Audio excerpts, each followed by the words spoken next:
Audio Jungle. Audio Jungle.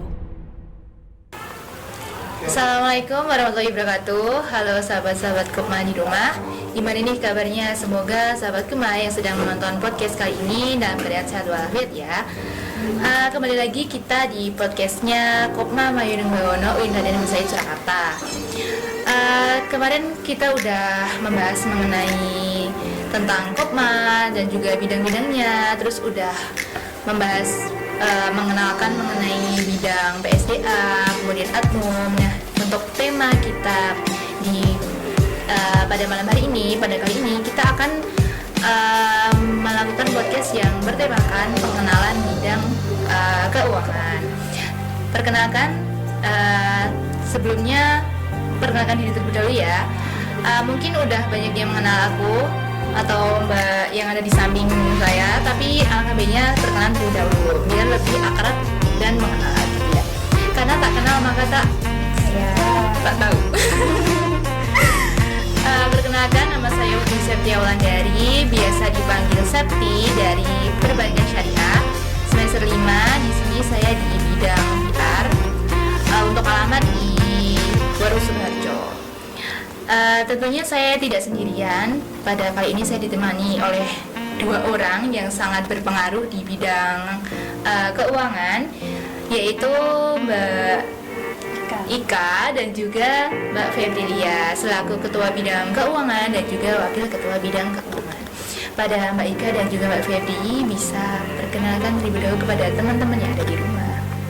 Halo, perkenalkan, nama saya Ika Wahyu Nadila dari jurusan Perbankan Syariah, alamatnya Purworejo.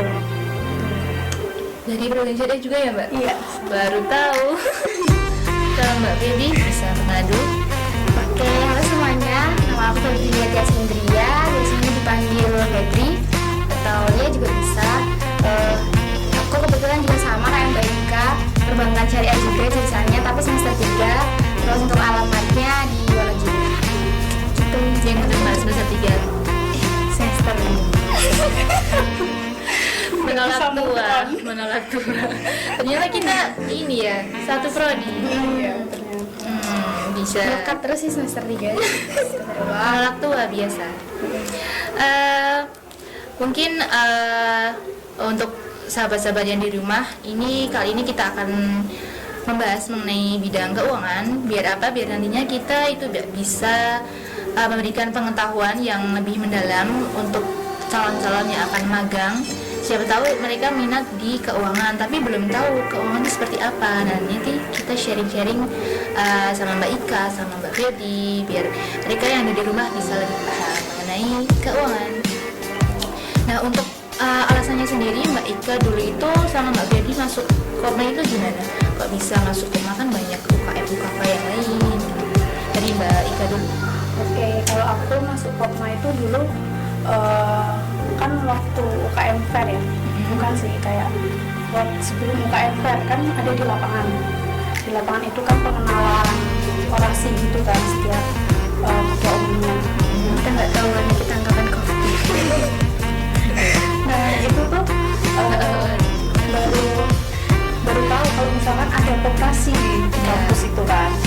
Nah sebelum masuk kampus pun ada pengenalan sedikit dari guru SMA. Karena aku jurusan IPS dulu ya. Jadi ada pengetahuan dikit terkait koperasi gitu kan. Terus SHU itu gimana, SW itu gimana. Nah itu penasaran karena di kampus itu ada koperasi, ya udah sekalian aja penasaran itu sekalian kita cari tahu gitu kan. Terus masuk pun sendiri, nggak ada teman, Diajak aja. nggak ada teman. Dari Purworejo pun sendiri gitu, nggak ada teman yang dari sana juga. Terus terkait ya jarang gitu lah, dari Purworejo itu jarang banget yang di sini. Kalau di SMA itu berarti belum mengikuti kegiatan koperasi itu belum. Cuma penasarannya di kuliah ini terus sampai sekarang. Masuk di Kopma dari tahun maba juga. Langsung. Kalau Mbak Febri alasannya ikut bergabung dengan Kopma gitu apa? Kalau aku aku dulu karena emang pengen belajar berwirausaha kan. Nah, tapi terus mikirnya juga karena kan kayak koperasi itu kan salah satu lembaga non perbankan kan, itu ada di materi kita juga kan, IKNB. Nah, itu kayak ngerasa sejalur aja gitu sama perbankan gitu sih sebenarnya. Kayaknya karena ngerasa itu. sefrekuensi gitu ya bahasanya. Terus kok bisa kan masuk Kopma terus milih keuangan gitu, bisa masuk di keuangan gitu gimana sih? Mungkin dari Mbak Febri dulu. Kalau aku kan tadi awalnya kan aku tadi juga udah bilang kalau mau belajar berwirausaha. Ya. Terus tapi nggak tahu kenapa malah masuknya ke keuangan gitu. Karena dulu tuh ada temanku gitu bareng kan masuk ke Kopma, terus kita magang apa ya enaknya gitu. Terus aku bilang kalau nggak usaha ya enakan keuangan gitu kan, sama itu tadi sefrekuensi sama si perbankan tuh kan, sama keuangan juga. Terus akhirnya yaudah deh yuk masuk keuangan aja gitu. Terus yaudah masuk keuangan malah. Jadi nggak belajar dulu usaha. Apa karena apa ya anak Feby terus jadi kayak ngerasa basicnya di situ. Kayaknya kecenderungan itu juga. Kayaknya banyak dari Feby itu masuknya di keuangan. Di keuangan sama di Kopma kan juga yang nggak mayoritas sih, tapi banyak gitu kan kayak gitu. Kalau dari Mbak Ika sendiri masuk keuangan gimana? Kalau bisa dari aku masuk kan, keuangan? berlanjut ya dari awal waktu SMA itu kan dikasih tahu, bahkan perhitungan SHU pun pernah belajar gitu kan waktu SMA. Terus penasaran juga ngitung SHU itu gimana gitu.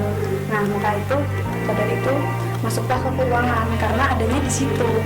Jadi untuk kewirausahaannya atau untuk organisasinya dulu awal-awal sebenarnya nggak penasaran terkait kewirausahaan ataupun ke organisasi itu gimana enggak, tapi lebih ke koperasi sama tentang SHU itu gimana, makanya masuk ke keuangan. Malah langsung ke dalam keuangannya ya, langsung SHU-nya gimana gitu kan. Jadi itu tadi mengenai alasan masuk Kopma sama keuangan gitu ya teman-teman, dari Mbak Ika dan Mbak Febri. Kemudian kan kali ini kita membahas mengenai pengenalan bidang keuangan. Nah, kita masuk ke intinya mengenai apa sih bidang keuangan itu, Mbak Ika. Dari Mbak Ika dulu. Oke. Ya. Kalau bidang keuangan ya otomatis mengurus atau mengelola keuangan, baik dari koperasi itu kan ada SW, ada SP gitu kan. Yeah. Terus karena kita organisasi juga pasti ada uang kas juga. Terus dari uang usaha juga itu yang mengelola dari keuangan. Berarti semuanya keuangan dari bidang-bidang sendiri. Kalau Mbak Febri mungkin menambahkan mengenai apa sih keuangan itu? Seperti tadi yang udah disampaikan Mbak Ika kan, kalau di bidang keuangan itu ya mengelola uang. Di sini kita mengelola bisa dibilang secara keseluruhan uang Kopma gitu. Walaupun ada usaha, walaupun ada manajer di usaha, tapi kan tetap nanti laporan dan lain-lainnya tetap lari ke keuangan gitu. Terus selain ada mengurusi tentang simpanan anggota, terus ada uang dari hasil usaha, itu juga ada uang subsidi dari rektorat gitu. Jadi kita waktu gimana biar bisa digunakan untuk kegiatan-kegiatan bidang-bidang lainnya gitu. Itu yang bawa siapa Mbak? Maksudnya disimpan penyimpanannya gimana, kan masih banyak kan ya untuk keuangan semuanya. Kalau untuk penyimpanan uang kita ada ATM juga. Jadi dari aku sama dari Febri juga kita bagi uangnya untuk kan itu ada beberapa macam ya. Ada simpanan, ada uang kas, ada usaha, nah itu dibagi. Jadi ada ATM-nya.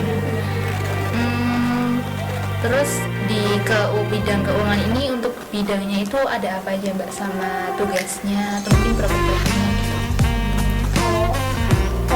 Dalam bidangnya itu nggak ada, tapi dari bidang keuangan itu kayak ngebuatin PJ. Kalau yang lain mungkin kayak misalkan dari PR ya, kalau dari PR kan ada internal eksternal.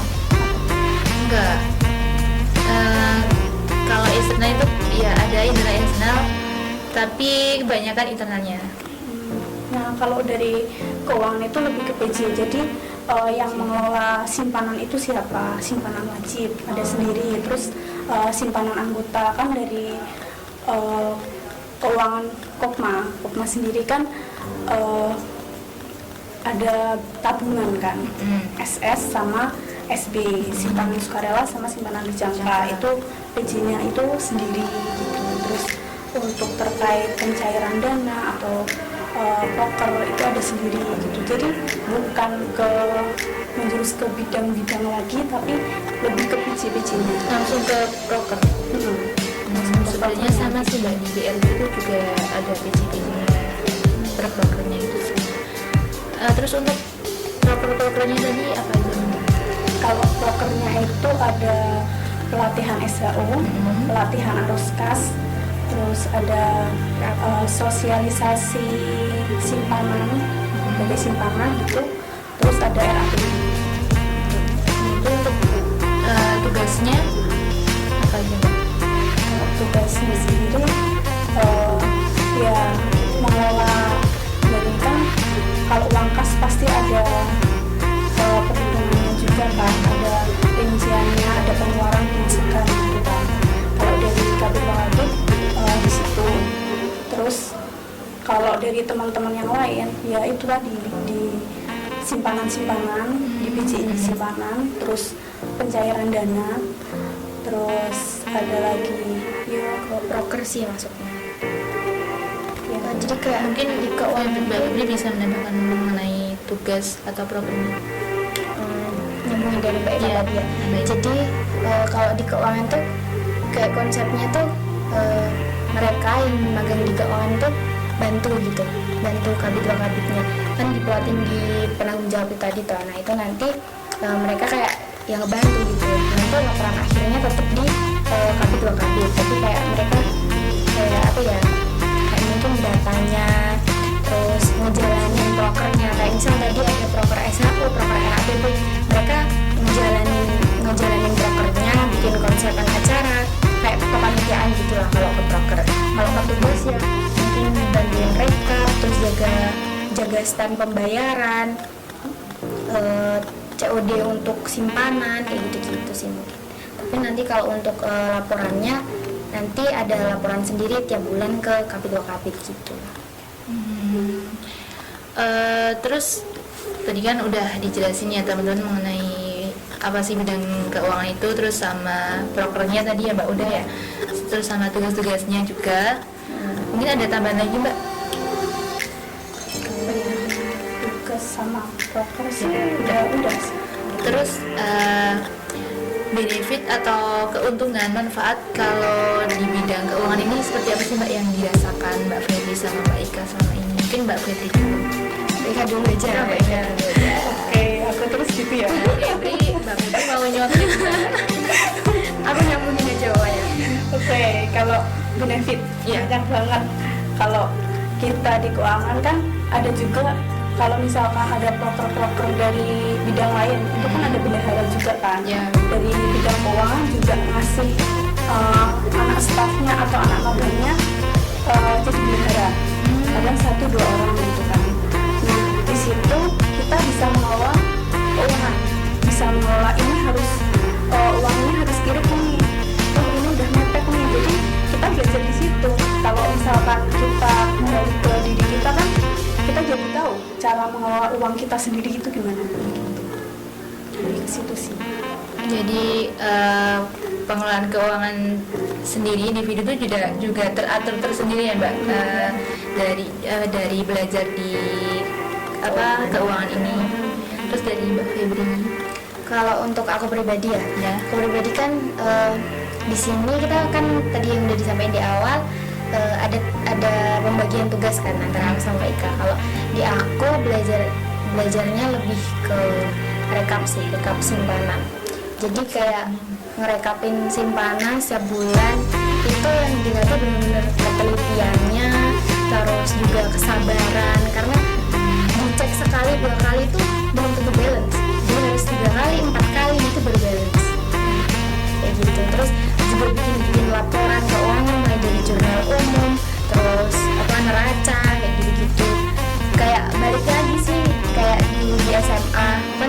juga IPS kayak gitu. Oh, Terus IPS. kayak ngerasa keterapin aja gitu. Dulu nggak sia-sia di belajar kayak gini, ternyata di sini kepake kayak gitu. Berarti aku yang nggak sejalur ya, soalnya aku IPA. IPA IPA masuk ya? perbankan itu kayak nol gitu dari Pikiran apa ya? dari rumah nol. Terus dapat akuntansi itu kayak cobaan besar.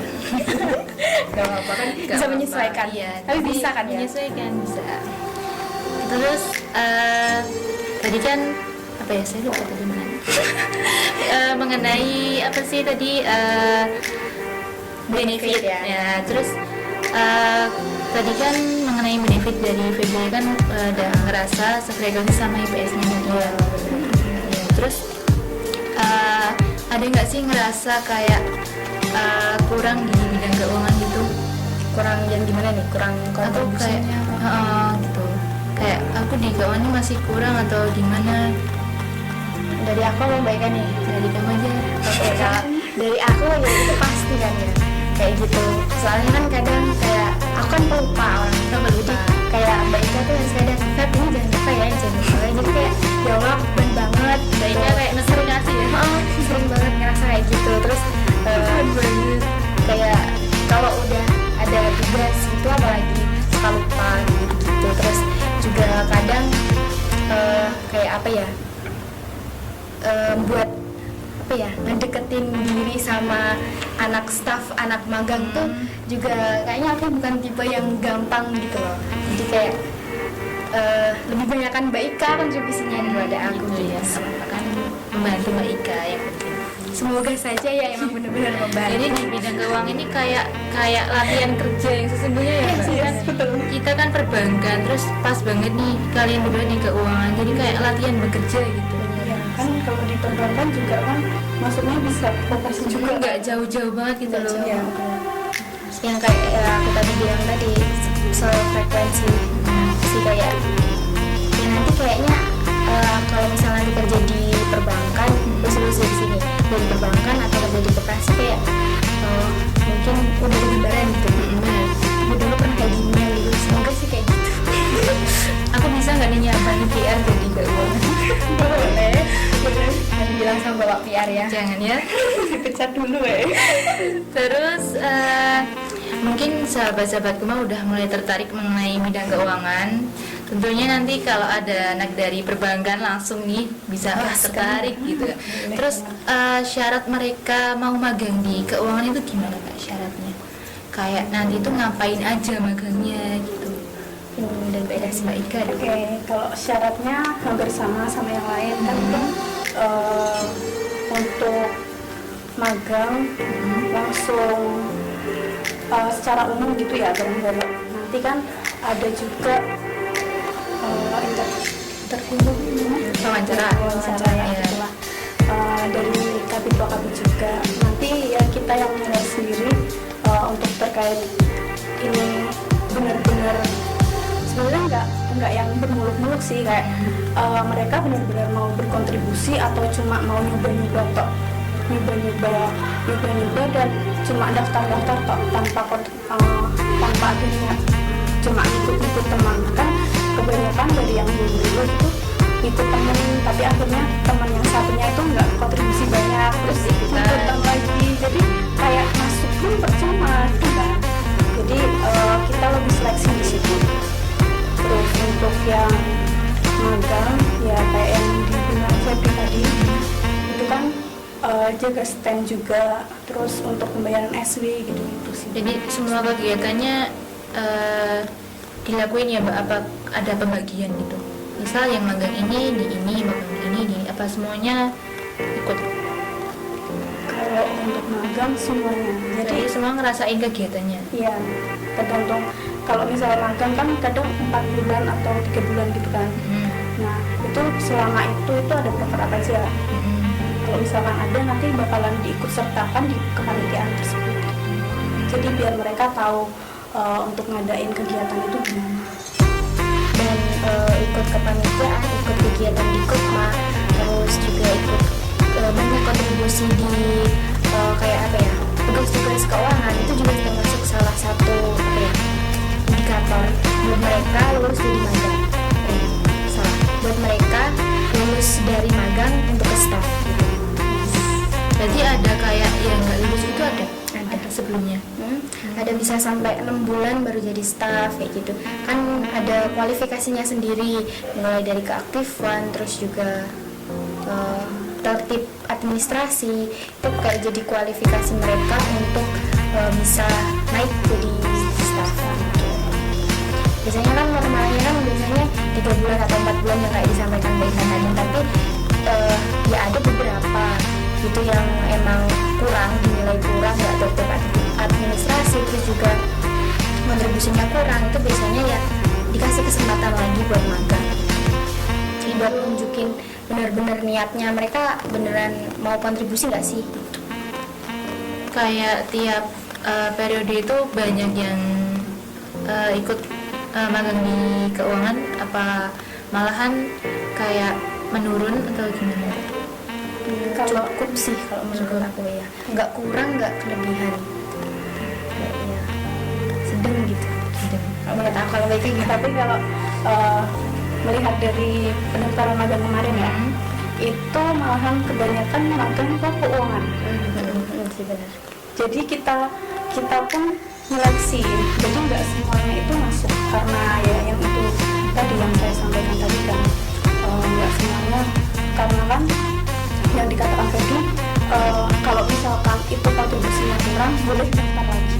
Nah daftar lagi, nah nanti di situ dipertanyakan kemarin kontribusi kurang kenapa dan lain-lain gitu kan. Nanti kalau misalkan emang ada alasan yang jelas dan Ya itu kuat lah untuk ya, itu bisa langsung lanjut magang lagi, itu bisa masuk lagi. Tuh. Bahasanya ada remedi gitu ya. sekarang ini. Terus tadi kan udah dijelasin mengenai syaratnya magang di bidang keuangan itu apa aja, untuk kegiatannya gitu. Terus mengenai tadi kan disinggung mengenai SW, SP, SS sama SB ya Mbak. Bisa dijelasin berdua Mbak Ika sama Mbak Febri ke teman-teman yang di rumah. Siapa nih yang mau jelasin SW, SP? SW sama SP dulu deh Ya Mbak Ika dulu. Oke, langsung aja kalau SW sama SP Jadi kan. sama Mbak Ika. SW sama SP itu yang ngurus langsung, yang cross check itu Mbak Febri. Jadi langsung saja. Ya, silakan. Oke, jadi aku jawab ya. Jadi untuk SP dulu ya. SP itu kepanjangannya simpanan pokok. Seperti kepanjangannya ya, simpanan pokok. Berarti kan emang pokok gitu.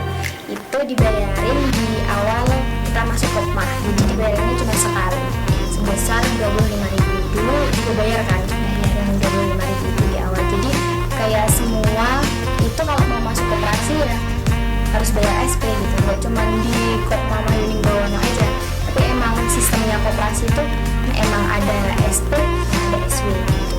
SP itu ya simpanan pokok itu tadi dibayarin sekali dalam keanggotaan koperasi, terus udah tuh. Terus kalau SW itu simpanan wajib kepanjangannya. Simpanan wajib itu biasanya ada kebijakan sendiri sih dari koperasi. Kalau kita itu sebulan 1 kali sebesar 5.000 gitu. Berarti biasanya per koperasi ada kebijakan Setiap sendiri. koperasi beda-beda SW sama SP-nya. Ada yang dibayarin per 3 bulan, ada yang 6 bulan sekali gitu. Dan besarannya pun juga Beda-beda. kebijakan dari koperasi itu sendiri sih. Jadi nggak sama-sama, tapi SP sama SW itu hal yang lumrah di koperasi gitu. Cuman emang kebijakannya yang beda. Kalau nunggak itu juga lumrah ya Mbak? Itu sebenarnya tidak bisa dilumrahkan dan tidak bisa dimaklumi. Itu adalah wajib. Namanya masuk koperasi itu, ya itu kewajibannya. Kalau misalkan masuk koperasi itu pasti udah dikasih tahu juga SP sama SW itu emang wajib. Itu nggak bisa lumrah-lumrah deh. Jujur nih saya tersinggung. Dan untuk SP itu kan kayak jadi apa ya, kalau gampangannya tuh jadi salah satu syarat masuk koperasi. Kalau kamu nggak bayar SP ya berarti kamu nggak masuk koperasi gitu. Itu pun SW sebenarnya. Kayak kamu jadi anggota itu kalau kamu bayar SP sama SW, kalau kamu nggak bayar SP sama SW itu anggotamu dipertanyakan. Kamu benar-benar anggota koperasi enggak? Saya senyum-senyum soalnya tersinggung. Segera ditertibkan ya Bu. Terus nanti dibayar setelah dapat gaji dari sini ya. Oke, siap. Terus mengenai SS sama SB gimana Mbak? Oke, kan tadi SP sama SW itu wajib. Nah, kalau ini nggak wajib. Jadi di Kopma juga menyediakan yang mau nabung, yang mau belajar nabung secara berjangka juga itu bisa. Jadi SS itu simpanan sukarela. Jadi kamu mau nyimpen berapa aja, mau nabung berapa aja, itu bebas. Ada minimalnya. Kalau di Kopma itu 5.000. Jadi Mbak, aku mau nabung 5.000. Itu yang SS Mbak? Iya, itu boleh. Terus mau ngambil kapanpun juga bisa. Itu pun ada poinnya. Jadi kalau misalkan Poin keaktifan. poin simpanan, poin simpanan ada sendiri. Dan poin simpanan itu nilainya lebih besar dari poin keaktifan sama poin belanja. Itu terus kalau simpanan berjangka, ya kayak namanya ya, berjangka. Itu jadi simpanan berjangka itu minimalnya 50.000. Jadi nanti ada ketentuan tersendiri kayak lebih kita ngobrol dulu ini mau berapa bulan, mau diambil berapa bulan jangkanya, ini mau nyimpan selama berapa bulan, kamu mau nabung tanggal 1 nih, tanggal 1 Oktober. Nah di bulan berikutnya kamu harus nabung lagi tanggal 1 Oktober dengan nominal yang sama. 1 November, terus Desember tanggal 1. Misal ini sampai 3 bulan mintanya. Nah 3 bulan nabung, terus itu nanti bisa diambil. Tapi kalau belum 3 bulan itu nggak bisa diambil. Terus jadi ada 3 bulan, jangkanya 3 bulan, 6 bulan sama 12 bulan. Bisa ngambilnya di situ. Jadi minimal 50 ya Mbak? Berarti kalau misal kesepakatan nabungnya 2 bulan sekali bisa? Jangkanya 3 bulan, 6 bulan sama 12. Berarti harus misal tanggal 1 ini, terus tanggal 1 bulan depan harus udah nabung lagi gitu ya? Dengan nominal yang sama. Jadi kayak apa ya, berjangka itu tadi, berkala. Itu juga dapat poin? Iya. Terus nanti diambilnya gimana itu Mbak? Diambil simpanan Poinnya itu masuknya ke apa? SAO. SAO. Oh, SAO. Nah nanti dari poin itu kan nanti dicairin jadi SAO. Nanti setiap simpanan, poin simpanan itu ada nilainya. 1 poin simpanan itu sejumlah berapa? Misal 1 poin simpanan itu besarnya 10.000 gitu ya. Nah nanti kamu dapat poin simpanan nih 5 poin. Jadi ya 10.000 kali 5. Nah kamu dapat SAO segitu dari poin simpanan Pak. Itu sekali nabung SSSB langsung dapat poin gitu ya? Ya nanti ada ketentuannya sendiri. Harus mengendap paling nggak 1 bulan. Kalau yang SS, kalau yang SB ya 3 bulan itu 3 bulan, 6 bulan sama 12 bulan itu tadi jangkanya. Mengendap minimal sebulan. Kalau SS yang simpanan Ada sukarela minimal nominalnya? ya 5.000 tadi. Oh, 5 ribu tadi. Terus ada tambahan lagi Mbak? Udah. Terus kalau di bidang keuangan misalnya terdapat kasus kesalahan dalam perhitungan keuangan kan biasa ya Mbak kayak gitu. Terus gimana nih Mbak Ika sama Mbak Feby dalam mengatasi itu? Kalau dari kita kan biasanya kayak aku lagi ngerjain arus kas nih misal arus kas. Nah, aku kirim ke Feby, udah pasti itu aku kirim ke Feby ngoreksi. Dan Kak Feby pun gitu kirim ke aku ngoreksi. Jadi kalau ada kesalahan aku pun bakal ngoreksi kesalahannya di mana. Jadi hampir seimbang sih kalau kesalahan. Mungkin ada nggak balance, pasti ada. Tapi ya kita berusaha untuk gimana caranya balance. Kita cari, kita teliti lagi gitu. Tapi selalu ketemu kan Mbak? Ya alhamdulillah. Mungkin dari Mbak Budi mau menambahkan? Yang selain yang dipaparkan Mbak Ika tadi, kita saling koreksi. Konsepnya kan gitu. Karena kita ada tugas sendiri-sendiri kan. Misalnya Mbak Ika tuh mengelolanya di keuangan usaha apa gitu. Terus nanti aku di keuangan ini aku bikin laporan ini.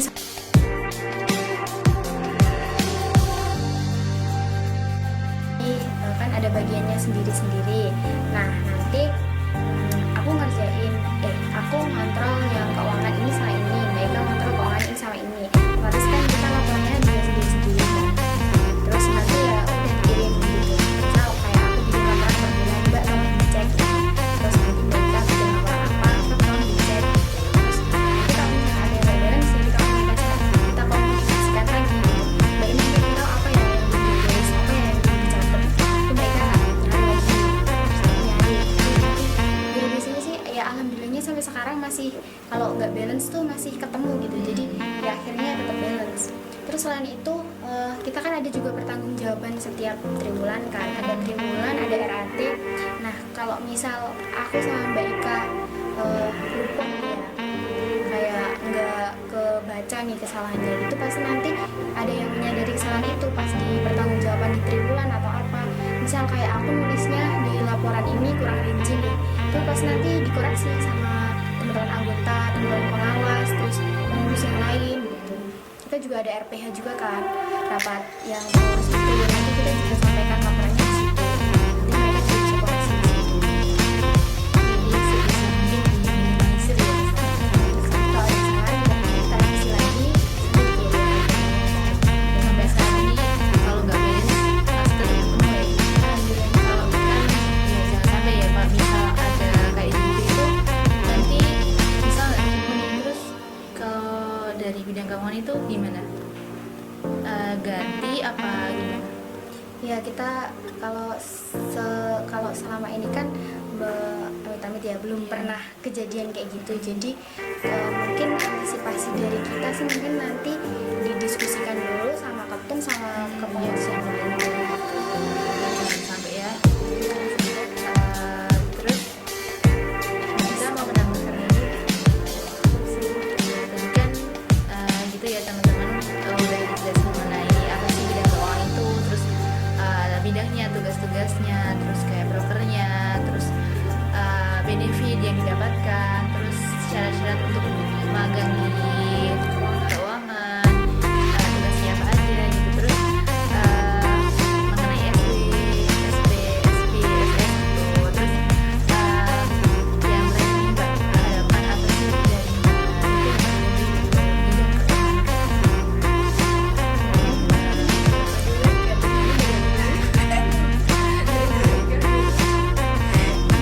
Oke, harapan dari aku ke bidang keuangan ya. Ya semoga bidang keuangan pasti lebih baik lagi. Lebih baik lagi. Udah hal Untuk- wajib ya. Iya. Ini udah kayak template sih Mbak. Iya. Gimana lagi kan?